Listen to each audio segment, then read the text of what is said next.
এত ধুলা দাদা, দেখো তো। গিরিশ ঘর খালি বলে কি আমারটা আগে। কালকে তো আমি গাড়ি বাইরে করতে পারিনি, তেল নাই। কালকে কালেকশন করলাম, আজকে 2টা গাড়ি নিয়ে আসলাম। এই চরের মধ্যে কি লাগাইছি দেখো, এই যে ট্যাবেকে বলে বাঁধাকপি। জল দিয়ে ওরা গেল এখনই জল দিল, এই যে ভিজে আছে এখনো ক্ষেতটা। চরের মধ্যে 2-1 দিন পর পর জল দিতে হয়, জল খরচাটা প্রচুর চরের মধ্যে।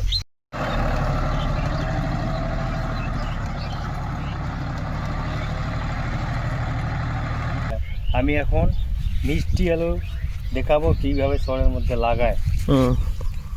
আমি জিনিসটা দেখাবো কিভাবে লাগায়।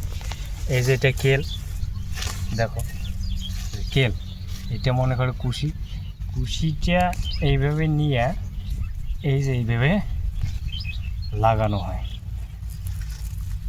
তারপরে মাটির তলে ফল হয়। আমরা এই শেষ এরকম মিষ্টি এলো তো, মিষ্টি আলু এটা।